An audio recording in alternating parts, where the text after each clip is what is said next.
your it wasn't even a re-employment with SAPS, it was a reinstatement. Reinstatement, There's a as if I big never difference. left. So the Labour Court found that you had been unfairly dismissed, unfairly treated. Unfairly and substantially and unprocedurally dismissed. And the primary remedy for the Labour Court in cases of unfair dismissal is always reinstatement. It's reinstatement, and I was supposed to actually be paid for the difference for the whole 5 years, 6 years I was out. But because I was already employed, it cannot be, because it's being looked at as double dipping. Yes. So the court said, no, we'll only reimburse you for the period you were unemployed. But for this other one, you were already employed, so we can't pay you since then. So your reinstatement at SAPS on 1 July 2022 into the role of component head of organized crime in the rank of Major General, was that equivalent to the role you had occupied at the time of your dismissal? Yes, I was a Major General, and when I was reinstated, there was already a Major General appointed at the DPCI, and then I felt that I really don't need to fight for a position and say I was the head of the DPCI. I can be deployed anywhere in the South African Police Service, and that is what I said to the management, that I'm just happy to be here, to be back, and I can be deployed. And then I was deployed at head office as a component head responsible for organized crime. And then just about a year later, so that was quite quick, you were promoted to the rank of Lieutenant General, the rank you hold now. Yes. And you were appointed as the Deputy National Commissioner for Crime Detection.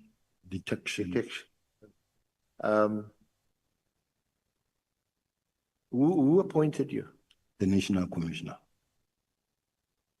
And just describe briefly what is the role, function of the Deputy National Commissioner for Crime Detection, and which other sections or divisions fall under you in that role? Chair, in short, let me start here to say that it was not within a very short space of time. Remember, it was a reinstatement since I became a general in 2010. Stretches up until 2023, which is how many years?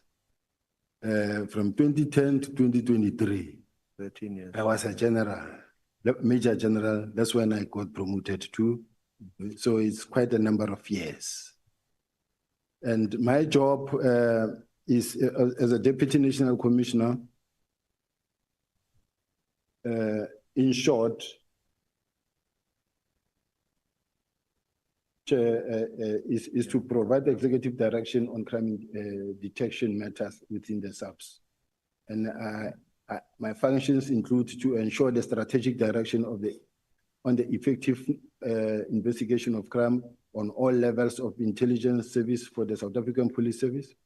I also ensure the strategic direction with regards to the investigation of crime as set out in the South African Police Service Act 1995, inclusive of the application of forensic science and maintenance of criminal records on all criminal justice systems.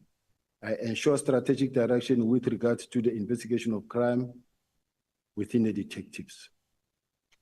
So you have oversight over specialized investigative divisions, the forensic services, and all intelligence-led policing initiatives. That is correct, Chair and members. I had 2 divisions reporting to me, which is detective forensics and crime intelligence. Under the detective forensics, you will have your components. And the components that you will have your family violence, child protection, and sexual offenses. You will also have component that deals with crime investigation service. You will also have a serious and violent crime investigation. You will have your organized crime investigation. You have your criminal records and crime scene management. You also have forensic science laboratory and quality management, as well as commercial crime. Now, when it comes to crime intelligence, you have intelligence collection services. You also have intelligence analysis and coordination, operational intelligence support, counter and security intelligence. Now, this is the structure that I had when I was leading the when I, as a deputy national commissioner. However, there's a new structure that has been approved that changes crime intelligence to report to the national commissioner, and that separates detective and forensics. In others, you have detectives, divisional commissioner, and you also have forensic science laboratory as another division. So you still have two divisions. The two divisions that were clubbed together, detectives and forensic, there now is detectives and there's also forensics. Intelligence reporting to the national commissioner. Can I direct your attention to the core bundle? Chair, that's the Honourable Chair, that's the bundle that's not in front of you and Honourable committee members because we're having it printed. That starts at, have you got the core bundle there? I've got it, Chair. Page 34. That's where it starts. It's an information note. At the time, it was addressed to the acting national commissioner. I think this was in 2015. 5 November 2015. And at the time, I see the acting national commissioner was J.K. Pashlani.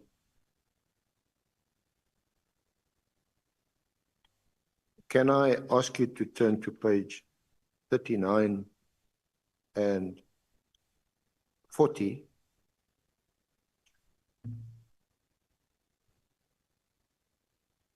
And at the bottom of page 39, this reads, background to the establishment of the post of Deputy National Commissioner. At the time, the Minister of Safety and Security, the scheme established 4 posts of Deputy National Commissioner and required the National Commissioner to appoint the 4 Deputy National Commissioners subject to the directions of the Minister. So in your case, were you appointed by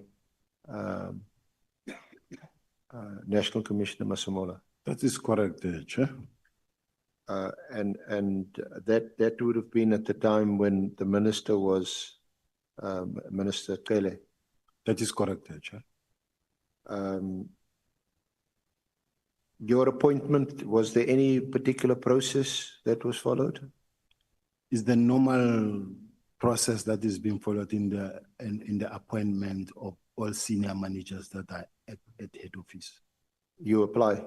You don't apply at certain levels. You just get identified, and there is a regulation that is being followed in appointing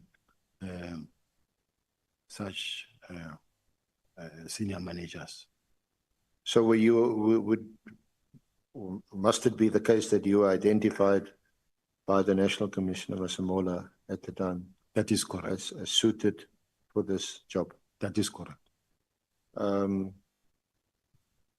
it's with the approval of the Minister at the time, Pktt. That is correct. And this is what the document reads. These posts were established to enable the National Commissioner to discharge his responsibilities, exercise his powers, and perform his functions and duties effectively. And then just over the page, maybe I should ask you to read this. It's on page 40. This is your mandate. Have you got it there? Yes. Chair. If you want to read it. Yes.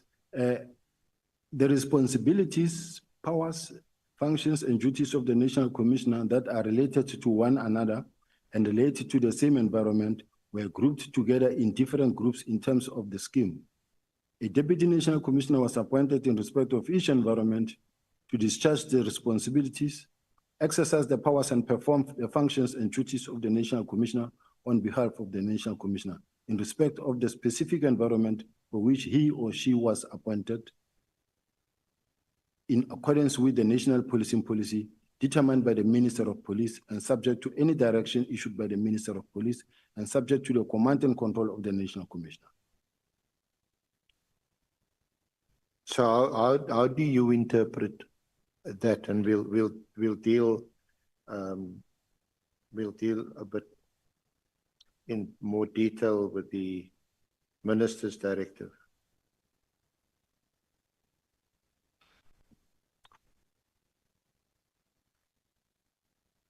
Paragraph 4 says, since the relevant Deputy National Commissioner exercises the powers and performs the functions and duties on behalf of the National Commissioner, the National Commissioner is by law deemed to have exercised the powers and performed the functions and duties himself.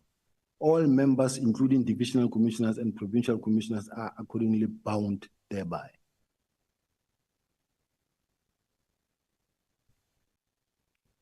So,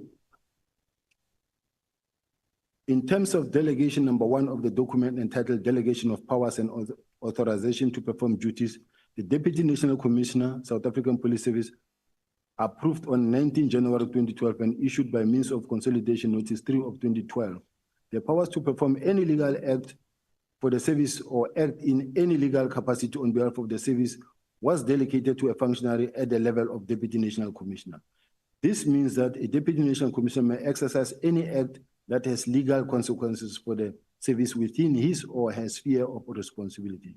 The National Commissioner may assign certain functions to a Deputy National Commissioner within a sphere of policing possibility of the DNC and finalize the matters. For example, the Deputy National Commissioner Corporate Service may be assigned to approve certain appointments. So this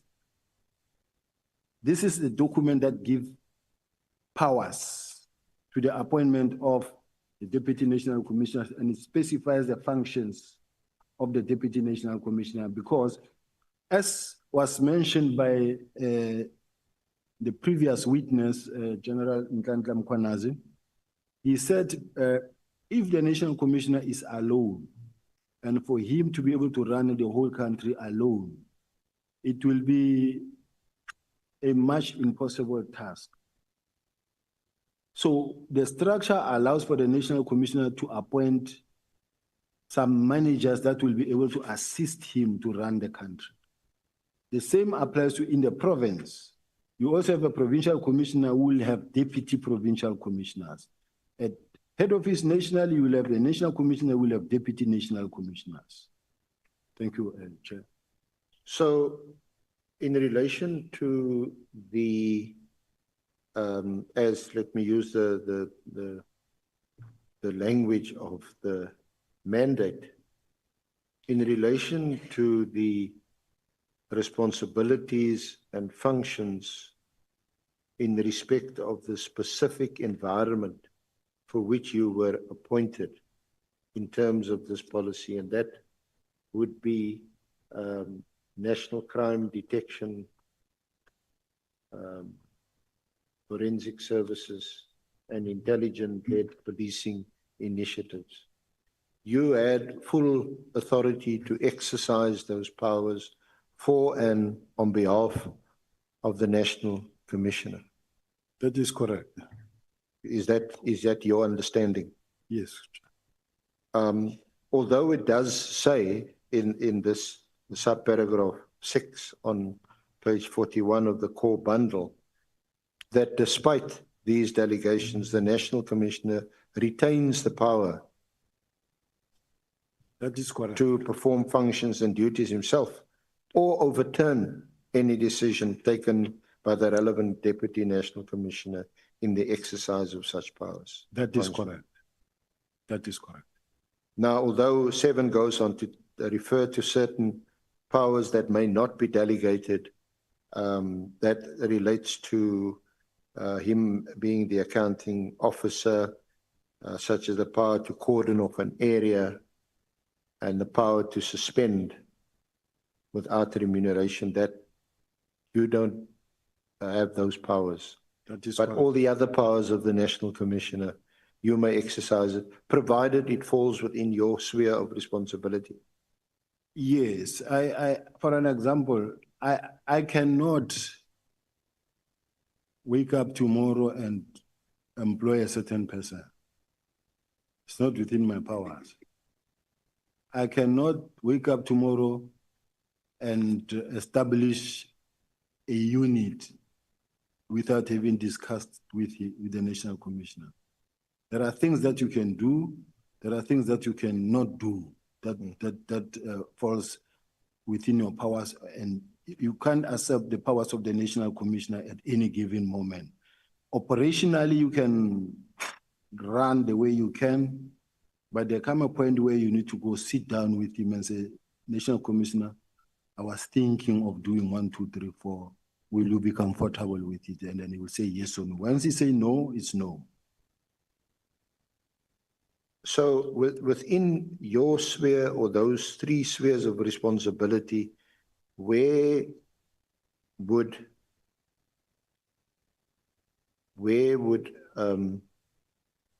Brigadier General Khumalo, where would he fit into all of this? General Khumalo is a divisional commissioner. He's one of the divisional commissioner that reports to me. In other words, as the Deputy National Commissioner responsible for crime detection consists of forensics, criminal detectives and forensics, and crime intelligence. That is now not in the newly approved structure because it was just recently now changed. But all along, since my appointment, it was crime intelligence and detective and forensics. So which means crime intelligence, General Khumalo was reporting to me. And in relation to Lieutenant General Mkwanazi, the same document, Honorable Chair, Honorable Members, at page 43, deals with the appointment of a provincial commissioner, which of course is the National Commissioner with the concurrence of the provincial executive in terms of sections 207(3) of the Constitution. And then the mandate reads as follows: a provincial commissioner reports directly to the National Commissioner on all matters and to the relevant Deputy National Commissioner and Divisional Commissioner on matters resorting within the sphere of responsibility of the specific Deputy National Commissioner or Divisional Commissioner. Now, the question that flows from this is the political killings task team. Did that fall within the sphere of responsibility allocated to you in terms of your appointment as a Deputy National Commissioner? It's supposed to, but that was not the case, but it's supposed to. Oh, okay. Where did the political killings task team resort under? Under whose jurisdiction, under whose sphere of responsibility? It should be under detectives because we are talking about investigative work. Everybody who's there is investigation or investigators. It's about murder cases that have been committed. They get investigated. And once you're talking investigation, you're talking about crime detection.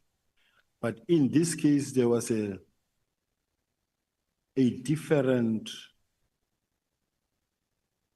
so to put it, a very weird arrangement where you find a political killing task team. They will say to you, this is a task team that uses members of the detectives most of them. That reports to or are project managed by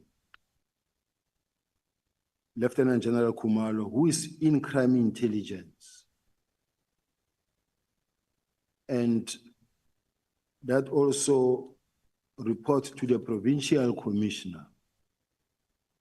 Yes, it is acceptable, of course, that because the provincial commissioner is responsible for the province.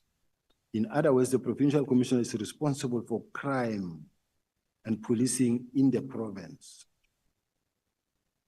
But the reason why I say it was a weird type of arrangement is that you have a task team, but that has got only 4 people or 5 people that should know, or that are supposed to know what is going on in the task team. It will be the minister, General Khumalo, project manager, provincial commissioner Mkwanazi, national commissioner, and General Lebeya, to a certain extent, the former head of the DPCI, because he was mostly not so much active in it. But as far as I'm concerned, if I'm the Deputy National Commissioner that is responsible for detectives in general, intelligence as well, and I've got a top secret clearance certificate, I need to know and understand why can't I be entrusted with knowing what this team is doing? What is it that they are busy with? And what is secretive about what they are doing that I, as a Deputy National Commissioner, am not allowed to know? So, can I ask you this? You were then appointed in July of 23 already. The events that we are discussing in this inquiry relates to what Lieutenant General Mkwanazi said at the media briefing on the 6th of July. And of course, the focus of that was the political killings task. What did you learn or know about the political killings task team as of July 2023, when you assumed the post of Deputy National Commissioner for Specialized Investigative Division, Forensic Services, and Intelligence-led Policing? Chair, I just want to get to my bandwidth. Which paragraph are we, Chair? Sorry, Jen. Which paragraph are we at in my statement? It's I think paragraph 50 will help you. 50. Yes, forgive me, General, I'm jumping a bit all over the place because I'm trying to keep a particular. You address your involvement and knowledge of the operations of the Pktt on page 18 from paragraph 49 onwards. Yes, Chair. I was aware of the Pktt that was established to focus on political killings. But I was also aware of the Pktt that were at times assigned on matters that are really not Pktt related. In other words, when the National Commissioner feels that we need such a team at such a point, he will then also deploy it. Because they were a multidisciplinary team that has all the relevant expertise within the team. However, I'm of the view that when I look at it, the Pktt as a task team, and that is only and mainly focusing on KZN, it's a cause for concern. Because when you look at the Pktt and the way they were constructed, I can tell you that we have other political killings throughout the country that are not being attended by the Pktt. And I can give you a clear example if you were to go to page 145 of the core bundle.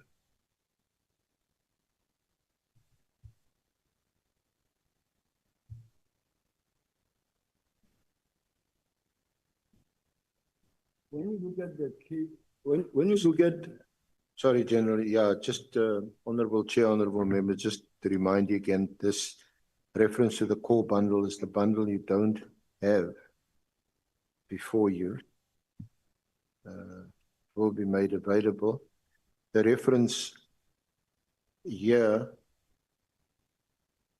is, General, this is from page 145.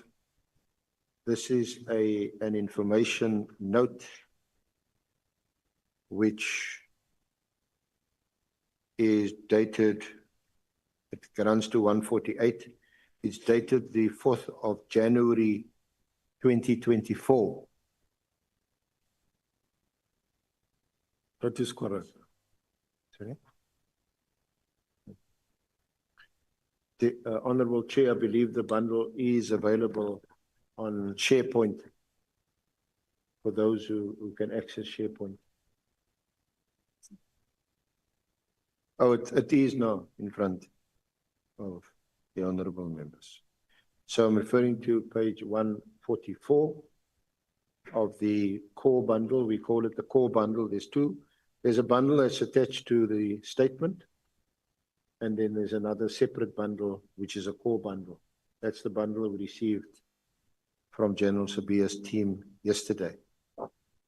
So, General, this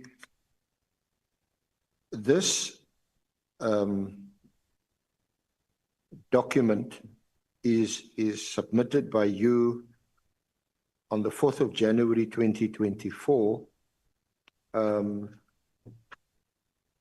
it's called a feedback report multidisciplinary investigation team on municipality killings cases in Mpumalanga from 19 January 23 to 31 March 3, and then there's also a reference to some.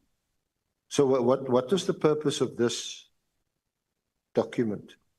Here, why did you want us to refer to this document? Here I'm indicating, Chair and members, honorable members, this is a clear indication that these are political matters from a municipality, and they were not dealt with by the Pktt. And you can see that we are talking about your matters that were committed like around about the 2023 cases and 2022.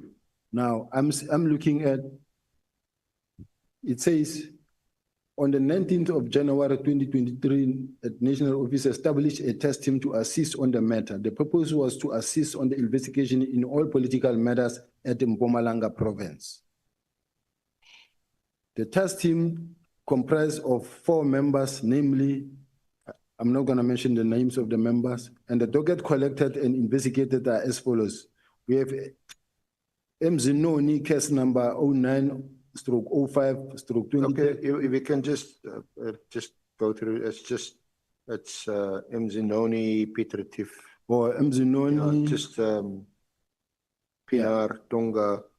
But your point is that this is a document which shows political killings taking place in Mpumalanga and other parts of the country. And other parts of the country. And was this also being investigated in what is referred to as a multidisciplinary way, multidisciplinary investigation team? Not necessarily as beefed up as the Pktt, Because this one, you have to extinguish fire somewhere, you have to put a team together that must go deal with the situation. Yeah. Okay. Yes, Chair. Now, you would have been perhaps tied up in court, or you may have still been unemployed. Or, no, you would have been employed by the city of Joburg. You were city employed in 2016. But you know the background now to the formation of the political killing stars team, the first announcement by the president in 2018, and the subsequent establishment of the stars team. So that would have been in 2018 already in May, and then fast forward, you are appointed in 2022, and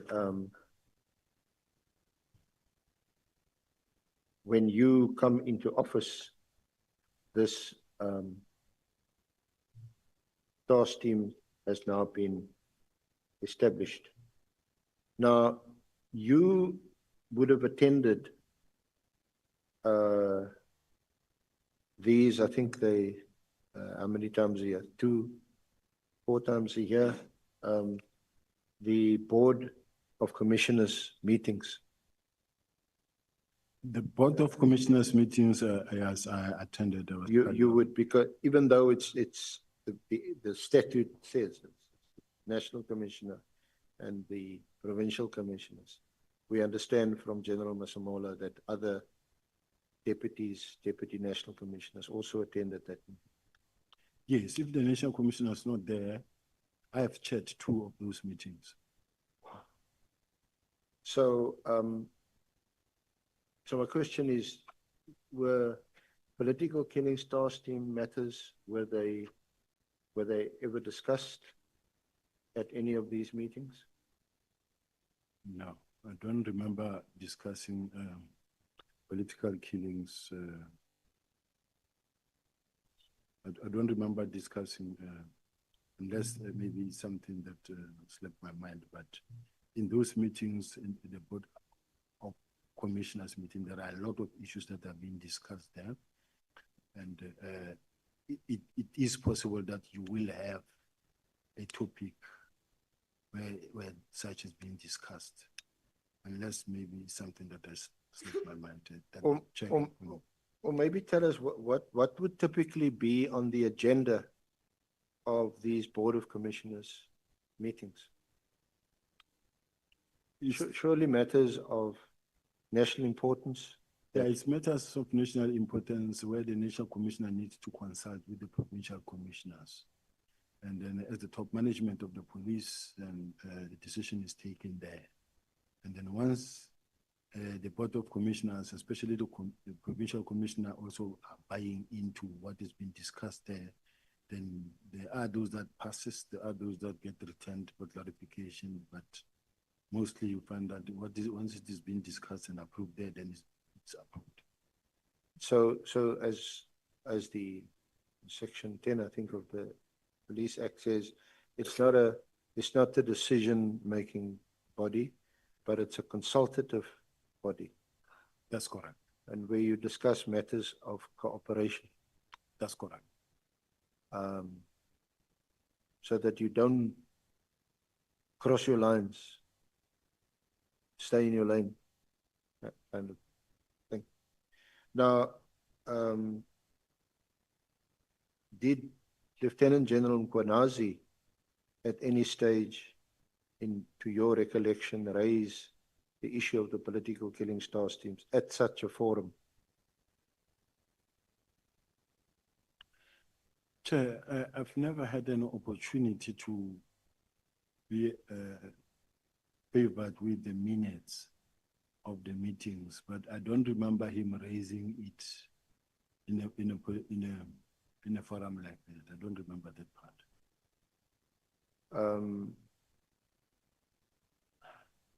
Before the 6th of July, when would the last Board of Commissioners meeting have taken place? Before the 6th of July, This year, 2025. yeah, I think the very last one was chaired by myself. The Board of Commissioners meeting before the 6th of July. Because it's once a month, and I was the one who was chairing the last one. So I don't have the date here with me.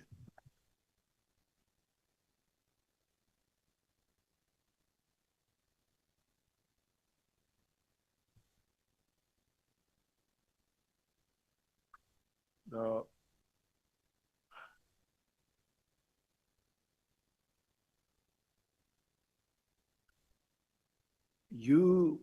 when you were appointed in 2022, the minister was Pktt. That's correct, sir. And then in 2024, was it? July 2024, a new minister was appointed. Yes, sir. Senzo. That's correct. How would you describe your relationship with Minister Mkwanazi? It's a relationship between a minister and one of the senior managers of the police. Like all of us, we were accounting to the National Commissioner, and we all get calls where you need to go and either explain something to the minister, or maybe get taskings. There was a standard arrangement and agreement that, look, if the minister calls you, you can't say no, but do let me know as the National Commissioner. But do go, but let me know. This is how it works. Before you, or rather, what was your reaction when he was appointed? Who? When Minister Mkwanazi was appointed? Well, Chair, when a new minister is appointed, we all sitting with bated breath. You don't know what is coming with, and you don't know what if he comes and say, I need a new team and I need new people. So we're all waiting to hear what is next. We're all waiting to hear, to be addressed, and we all sat down in the boardroom, and they addressed us all, and they indicated that, you know, we have confidence in you guys. We're going to give all of you an opportunity. We want to work with you. We are here. We are part of the team. Let's work. And they gave everyone an assurance that, guys, do your work. As long as you do your work, we'll work. That's how they approached it. Before his appointment in July 2024, did you know Minister Mkwanazi? No, I didn't know. It was the first time I met him. Sorry, did you say not really or No, not at all? It was the first time I met him. It was the first time I met him. So when he was appointed, or after he was appointed, when would you have met him for the first time?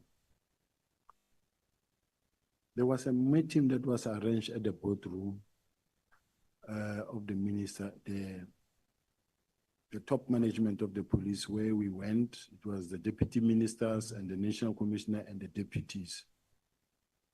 I think even the divisional commissioners were there. And I suppose you would have just had a briefing or general discussion with him. But as the year proceeded, 2024, after July 2024, there would have been more sort of focused discussions on various areas within the South African police services to, as it were, bring him up to speed.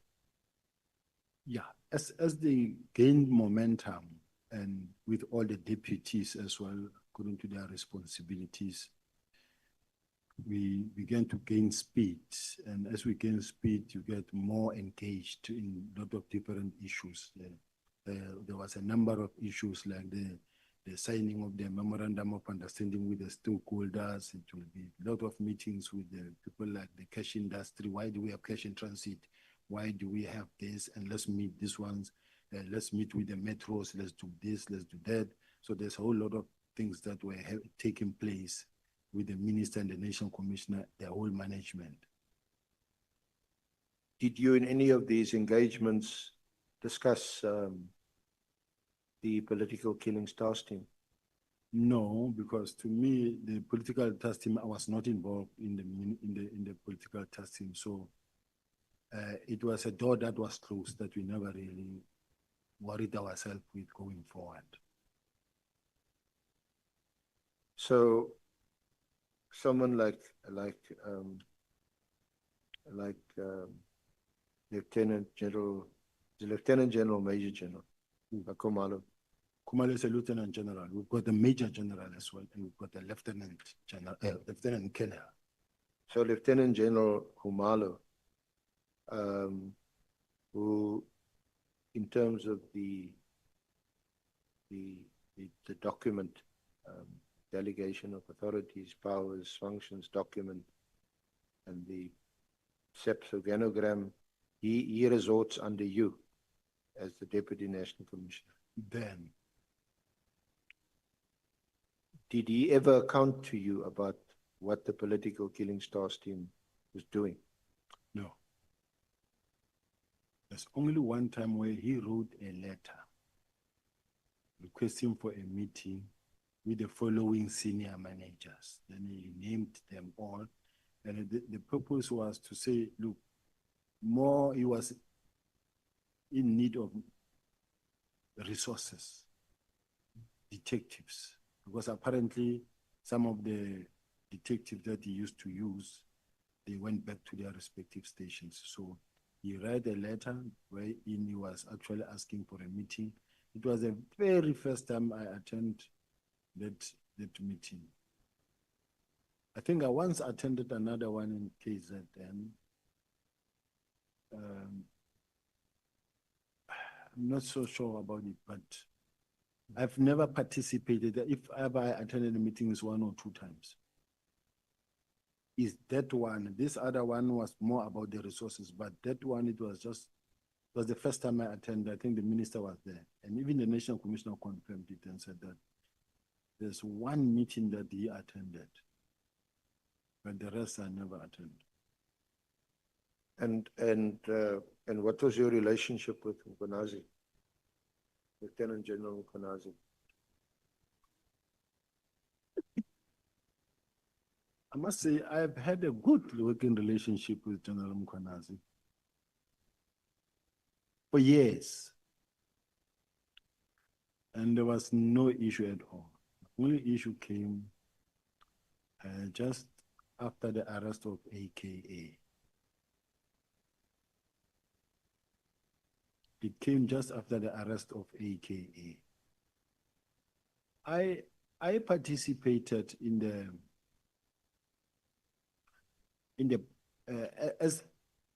as the team were planning, and even in my case,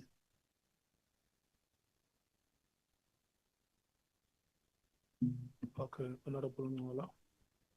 Thank you, Chair, and apologies for doing this. The general is talking about an arrest of AKA. I'm not sure if should we take it that automatically he's referring to the arrest of the alleged murderers of AKA. So maybe if that can be, we don't want to assume that he's talking about what we think he's talking about, because he's referring to an arrest of AKA. Or whether he assumes that we all know what AKA.